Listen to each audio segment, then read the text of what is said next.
For years, badminton fans have debated the toughest challenge in singles play: how to beat a control-style player. Interestingly, most players don't start out as control-style experts. Junior players often rely on smashes, spins, and aggressive shots to dominate. But as they progress and face tougher opponents with stronger defenses, they evolve. Control becomes the name of the game.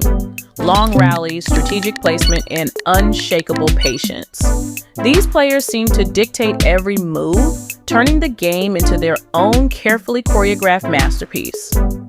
But what if we told you there's a way to flip the script? First, let's address the elephant on the court. Why is it so hard to beat control-style players? It's simple: shot quality.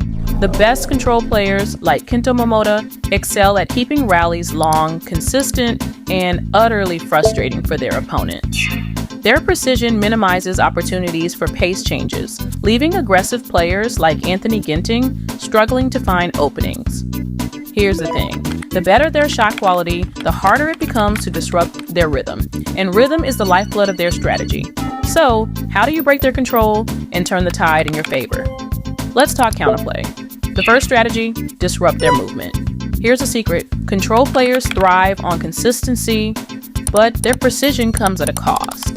The lower they have to take the shuttle, the harder it is for them to execute those picture-perfect shots. So, how do you force them into these uncomfortable positions? Unpredictability. Use deceptive placements to keep them guessing and make it harder for them to move smoothly. Take Ginting versus Momota, for example. Ginting's unpredictable shot selection disrupted Momota's rhythm, forcing him out of position and ultimately neutralizing his control. The next strategy: play faster. Drives, half smashes, and quick-pace shots are your best friends here. Unlike high clears or slow drops, these shots force your opponent to speed up their response time, making their usual control much harder to maintain. But there's a catch. To execute these shots effectively, you need to take the shuttle early. Otherwise, you risk losing control yourself.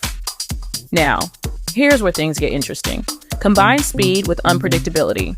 Body shots and sudden smashes leave control players scrambling, not just because they're fast, but because they're unexpected. These types of shots make it harder for your opponent to regain their rhythm, throwing their control game into disarray. But here's a crucial tip: don't get carried away. Control players excel at punishing impatience. If you force your shots or rush to end rallies, you're giving them exactly what they want: mistakes they can capitalize on. Instead, learn when to slow things down. It's okay to play a patient rally, waiting for the right moment to strike. Finally, pay attention to patterns. Control players often fall into habits, like always pushing cross-court from their forehand. If you can spot these tendencies, you can preemptively counter them. For example, switching up your stance or positioning yourself slightly earlier can turn the tables. Beating a control-style player isn't just about skill, it's about strategy. By targeting their movement, increasing your shot speed, and staying patient, you can disrupt their rhythm and take control of the game. Remember, it's not just about playing harder, it's about playing smarter.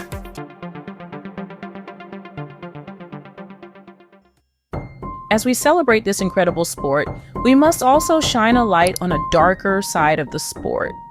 Most players are unaware that the feathers used in these shuttles often come from live ducks and geese. For one professional game, up to 54 geese endure this brutal treatment just to create a few shuttlecocks. That's why we're proud to introduce the Airchy ethical birdie movement. Join us in transforming the game we love.